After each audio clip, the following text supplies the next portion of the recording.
Hola, què tal?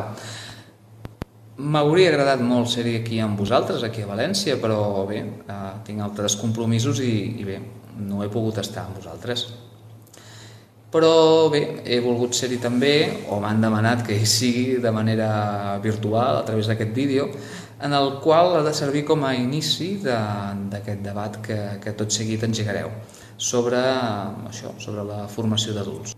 El tema del debat és fer una mica un panorama de com està la formació de persones adultes i m'he permès la llibertat de demanar-ho a la gent que tenim el dia a dia a classe, és a dir, als alumnes. Els he demanat què fan en una escola d'adults, què és el que els agrada, què és el que no els agrada tant, i sobretot una qüestió molt important, és la qüestió relacionada amb el fet de ser aquí, físicament, en una aula d'adults, és a dir, el fet d'haver fet el pas ja és molt important, i també els he demanat si se'n penedeixen d'haver fet aquest pas, perquè és una decisió, jo penso que en alguns casos difícil, perquè no les tens totes quan ets aquí. I m'interessava saber quina era la seva opinió. Per tant, us deixo amb ells, els alumnes, els meus alumnes del grup de GES 1 i GES 2 del Centre de Formació d'Adults de Centelles. Bé, què fas en una escola d'adults? Doncs preparar-me pel futur.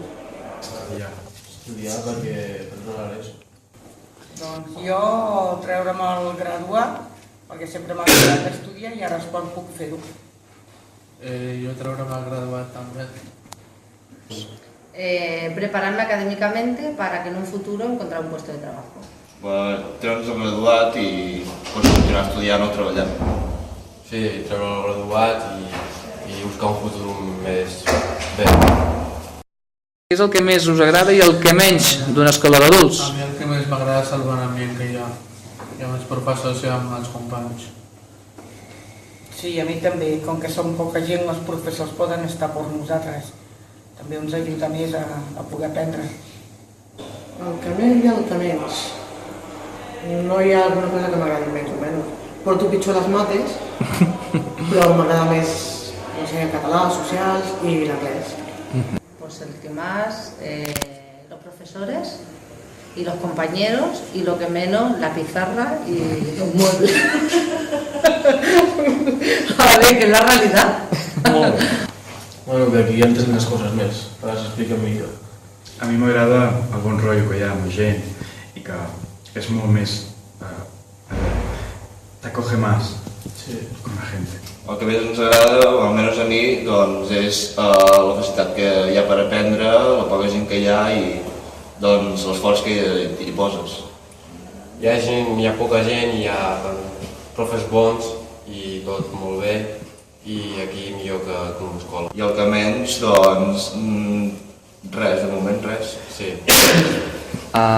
Te'n penedeixes d'haver vingut i fer el pas a venir a l'escola d'adults? No, Per què? porque creo que es positivo dar el paso de tener la iniciativa de mejorar como persona y académicamente. A mi em va costar fer-lo, però al final ho he aconseguit. No, ni gens ni mica. Per què? Perquè tenia moltes ganes de fer-ho i, per tant, haver-lo aconseguit per mi ha sigut un triomf. No, la veritat és que no. Per què? Perquè jo pensava que m'aniria malament i m'està anant molt bé. Molt bé. Jo pensava que podia fer-ho i m'està anant molt bé. No, jo no. Al principi sí, però ara estic bé, ara... Jo no, a mi em sembla És un molt camí més bona fàcil. En absolut, jo estic molt bé. No, jo també, estic molt bé aquí. Bé, i això és tot. Com veieu, l'educació d'adults té una funció molt important i un impacte positiu en els alumnes. I és que, bé, pensem, o almenys ens agradaria pensar tots els que ens dediquem a això, que és una satisfacció saber que estem fent alguna cosa per ells i pel seu futur. Ja veieu que m'encanta saber que estic fent alguna cosa per ells molt important i que farem persones de bé amb ells i que seran molt bones persones. Traieu-me d'aquí!